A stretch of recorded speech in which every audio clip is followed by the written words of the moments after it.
सुप्रभात बच्चों।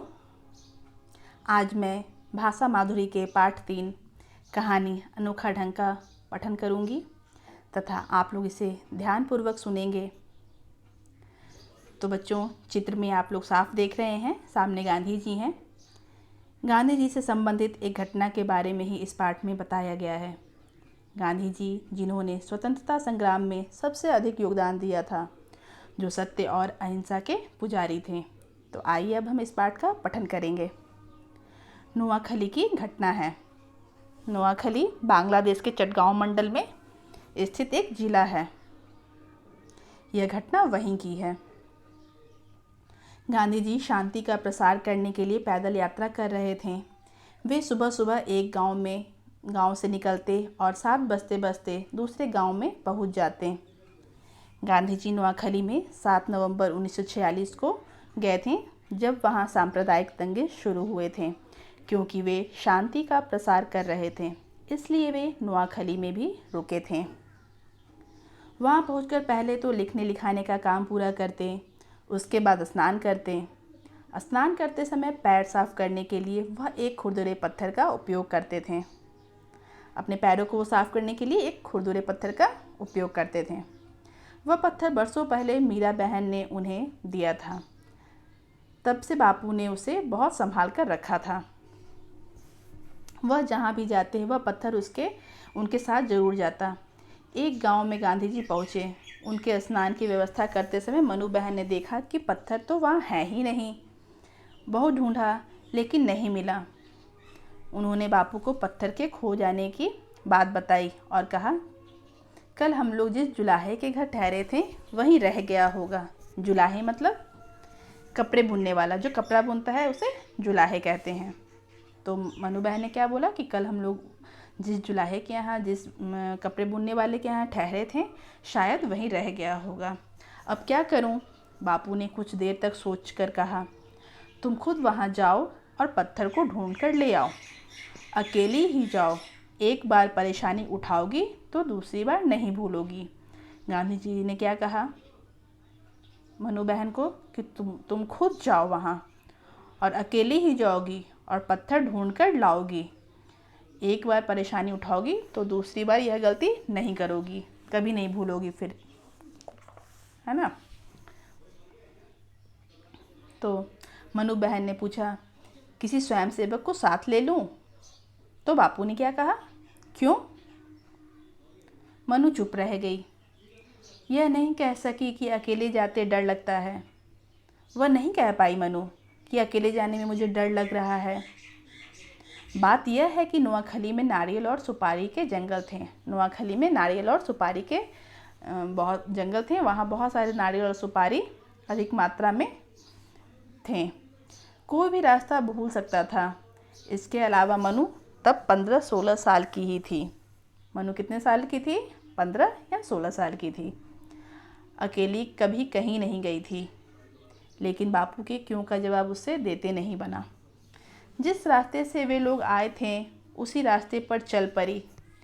पैरों के निशानों को देखती खोजती वह किसी न किसी तरह अकेले गांव में पहुंच ही गई। आखिरकार वह पैरों के निशान को देखते खोजते वह उस गांव में पहुंच गई। जुलाहे का घर भी मिल गया और वह जहाँ ठहरे थे, वो गांधी जी बापू जी जुलाहे के घर में, उसे जुलाहे का घर भी मिल गया। उस घर में बुढ़िया रहती थी। उसने मनु को देखते ही पहचान लिया और वह बुढ़िया जब मनु को देखी तो वो पहचान ली कि यह वही लड़की है जो बापू के साथ कल उसके घर में ठहरी थी। उसने बड़े स्नेह से मनु का स्वागत किया। एक तो बापू पर खीज मतलब झुंझलाहट था। दूसरे इतना लंबा पैदल सफ़र। एक तो बापू पर झुंझलाहट था, खींच था मनु को, और ऊपर से इतना पैदल सफ़र वो करके आई, इतना लंबा सफ़र। मनु का बुरा हाल था। उसने बुढ़िया को अपने आने का कारण बताया। बुढ़िया बेचारी को क्या पता कि पत्थर का वह टुकड़ा इतना अनमोल है। अनमोल मतलब बहुत अमूल्य। तो उस बुढ़िया को यह नहीं पता था कि वह पत्थर इतना अमूल्य होगा बापू के लिए। उसने तो उसे कूड़े के साथ कहीं फेंक दिया था। तो वो बुढ़िया क्या उस पत्थर को कूड़े के साथ कहीं फेंक दी थी। दोनों मिलकर ढूंढने लगी। भाग्य की बात, पत्थर मिल गया। पर अच्छी बात यह थी कि वह पत्थर मिल गया। मनु की खुशी का ठिकाना न रहा। सुबह 7:30 बजे मनु घर से निकली थी, लौटी तो 1 बज चुका था। 15 मील चलना पड़ा था। थक कर चूर हो गई थी। भूख भी बड़े ज़ोरों से लगी थी। वह सीधे बापू के पास पहुंची और उनकी गोद में वह पत्थर डालकर रो पड़ी। तो फिर मनु क्या की, वह पत्थर बापू के गोद में डाल दी और वह रो पड़ी, क्योंकि वो भूखी प्यासी बेचारी उतना पैदल यात्रा की थी, तो वह रोने लगी।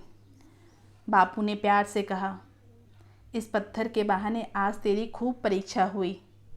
जानती है, यह पत्थर 25 साल से मेरा साथी है।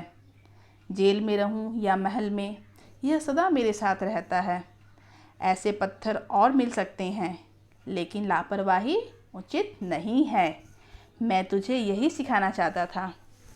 तो गांधी जी ने क्या कहा? तो देखा आपने ना, गांधी जी मनु बहन को यही सिखाना चाहते थे कि लापरवाही नहीं करनी चाहिए। मनु ने कहा, बापू, अगर मैंने कभी भगवान का नाम सच्चे दिल से लिया तो आज।